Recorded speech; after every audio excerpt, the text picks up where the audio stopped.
Well, the date is Thursday, April the 3rd, and I'm just about to leave a wonderful place called Lakeville Corner in New Brunswick, outside Fredericton.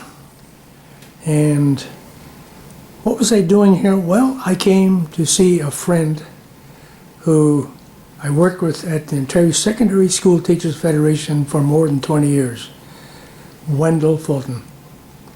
This was my little bedroom, an area in the bottom of their wonderful house, and I am surrounded by family history all around me.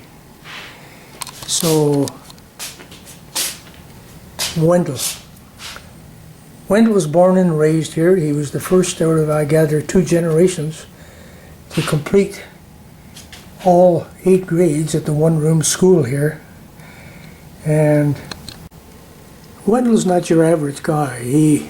At the age of 16, he fell in love with a newspaper called the New York Times, took out a subscription, went to Mount Allison University, the only one on campus, either student or faculty, to have his own subscription to the New York Times, which he carried on for years. Wendell became involved in politics, and not just in a small way. He became the executive director of the Liberal Party in New Brunswick. And here he is saying hello to a fairly well-known couple, Pierre Elliott Trudeau and his beautiful wife, Margaret. Is with the somebody called Joe Hu, the Prime Minister of Canada at the time. A different party, but he also was a friend of Wendell's. Nothing changes because along the wall you'll find Wendell with his other Trudeau, Justin. I got to know Wendell in 1971, when he came to Toronto as the legislative observer, as they called it, for the Ontario Secondary School Teachers Federation. The Globe ran this cartoon sort of mocking the appointment. OSSTF, which way to the lobby? With Stephen Lewis and Bob Nixon looking on. Well, of course, Wendell found his way to the lobby, and he became probably the most successful lobbyist of 2 or 3 generations, spawning a whole cottage industry. The best thing Wendell ever did, of course, was to marry this beautiful young lady here. And Pamela, of course, is now known far and wide as a genealogical researcher without comparison almost anywhere. Pam has written books. She's won CBC contests in terms of history, poetry, you name it. And very justifiably, she dominates this whole side wall. So, I had 3 days here, and let me just give you a few little highlights. I was honored to be able to accompany Wendell to a very select luncheon which takes place every Wednesday, just a few steps away from the legislature in Fredericton. At the luncheon was a small group which included a former deputy minister of the government, a longtime correspondent respected highly for her comments and writings with the Globe and Mail, and others. So here's what Jackie, the former correspondent for the Globe, had to say about Wendell. Hey, this is the famous Jackie here. Jackie, you knew Wendell way back. I know Wendell. When did you first know Wendell? Oh, I knew Wendell long before he ever knew me. Mm-hmm. In my UNV days, anytime after 1948, all through that period. And then we had this mutual friend, Charlie McKelman, and Charlie lived just down the street from me. But then after Wendell went away, I'd get together with Charlie and we'd talk about Wendell. What do you mean, went to Ontario? Yeah, Mm-hmm. yeah. Because I had greatly taken Wendell all during this period, but I didn't I knew him, but he didn't know. You wouldn't have known me from Adam. I just admired him, but I didn't know him. You actually admired Wendell Fulton. Yes, I did. Yeah, but I didn't. So when he came back, you see, Yeah. when he came back, I decided that I thought this is it. And so back he came, and then I decided I'd court him. I mean, right after him. and I thought, I'm going to have this man for a friend if it kills him. Oh boy. And so you courted him Yeah. to the extent of actually joining this little group. Yeah, yeah, but the Friday group too, you didn't know, I mean, it was liberal crowd partly, but you didn't know that group either. So I brought him here, and that was a good thing. Yes, indeed. Yeah. So do you have to be liberal to join this group? Oh, no, actually, but the way it used to work way back is that this group was largely Tories, not all, but largely Tories. Well, then there's a Friday group that meets Friday morning, and they were mostly Tories. It just happened that way. Okay, so it's a small table here of 8. About 8 yeah. And so you get a mixture of Tories and Liberals and... Yeah. We never, see, the trouble, one thing has happened at this one, they keep dying off. The Friday group, we don't lose people. But we started out here, we had Richard Hadfield and Dalton Camp. Dalton was one of the prime, Dalton, and of the original group that started it, Gordon Gregory and I are the only two originals left. Oh my goodness, eh? Yeah. Dalton Camp, you're talking about John Diefenbaker's close friend. George's friend, yeah. Well, Camp was a great friend of mine, and everyone else was here. And he was one of the originals that started the Tuesday Club. So we started it, and we were going to meet on Tuesdays, and then someone couldn't come on Tuesday, so we put it over to Wednesday, but we kept the name, so it's always been the Tuesday Club. So this was the Tuesday group? The Tuesday Club that meets on Wednesday. That meets on Wednesday. Well, what a pleasure to meet a friend of Wendell's. Yes. So God bless. I may share this little conversation with some friends of Wendell back up in Ontario. Yeah. Well, I enlisted Pam on my account, and so to help me, and so I like to think they were good friends. God bless. Okay.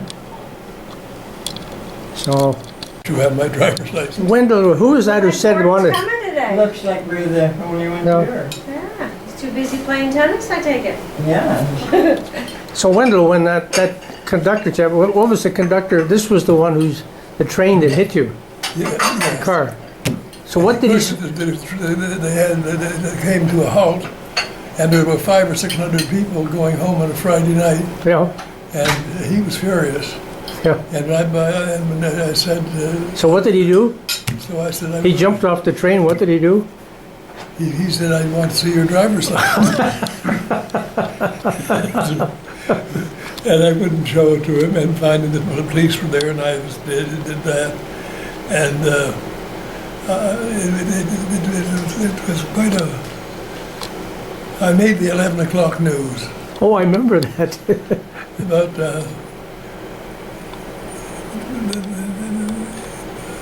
it was quite an interesting adventure, anyway.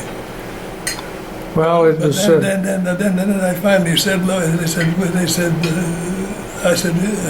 "Well, you have to be charged or something like that." And I said, "Don't be silly." I said, "There's a defect in that thing that's coming down, you know." Yeah. And I said, "Why don't we let the insurance company sort this out?" At which point, that's what they did. I never knew what the settlement was, but it was certainly a shocker. It shocked our federation because we had a fleet of cars, and the insurance went up astronomically for the whole fleet. Do you remember that? Okay, Pam, now we are downstairs in this incredible family archive, The ancestral suite. the ancestral suite. So tell me what we're looking at here. Well, this is my mum when she was young, Mm-hmm. and this is her mother when she was young and older, 92. I love that hat. She was a milliner. She was a milliner. Oh. And then that's her mother, who was a governess when she was younger and older. And that's her father on the Wollongong Council. And that's my other grandfather on the Wollongong Council. And this is from Anna Green Gables. Yes, we sell something very similar to that at our museum in both English and... Now, there is a train, Japanese. Wendell's train goes on there. Oh. But there's also this that I keep down here. This is a cigar box. And my grandfather was a fanatic about clocks. And I have all kinds of keys, ranging from big, huge ones to teeny tiny ones that are so cute. And there's great big. Oh, I love this one. Look, isn't that ancient looking? So that's the key collection. My goodness, the treasures you have in this house. Yes. Well, they're just treasures for us. And then my dad was a little boy, and his grandfather, and this fellow's father, and So your dad, and his grandfather. his father. Yeah. Boy, he looks distinguished. Like No, that's not his father. That's his grandfather. my grandfather. And then that's Joe Broad, and that's Robert Broad, the great grandfather, and that's the other great grandfather, Bull. He was a coach builder and so on, but he ended up being a landowner in Sydney. And so there's young Brian, who married Jeannie, and then that's him there in New Zealand. And then you have little Pam, and you have little Wendell. Here's little Pam. Yeah. And then there's little Wendell. Hello, little Wendell. And then we grew up and we got married, so there's Wendell and Pam. And Yes. that's us getting married here. And then we got older, travelled, do it now before it's too late, and then we had children, so there's Duncan and Annie and Hannah and Aaron. And then this is Wendell's grandmother when she was young and when she was too old to travel. And this is his father. The father's upstairs. Father's the build- upstairs, yeah. And this is the father's father when they were younger and older. And that's the Younger there. wedding picture. And then this is Duncan and Well, excuse me for a second. I'm just going to get to here. We have Aaron and Hannah. no, that's Wendell and Hannah up there. Oh, that's Aaron and Hannah there. Yeah. And And father and daughter coming down the aisle. and you coming down the aisle. Well, yes, me there. And then here we have Duncan and someone who looks exactly like him when he was little. That's William. So that he looks exactly like, His little son. yeah. And your grandson. And of course the other baby looks exactly like Annie. Then over here, well, we have. Where am I at now? Well, we've got several walls to go. Okay. You can go this way. This is Charles E. Bailey. And Charles E. Bailey's too big to hang upstairs, but it's his wife who's hanging in the front living room. And they meet once a year when I bring him up to be the ancestor of the month. Wouldn't it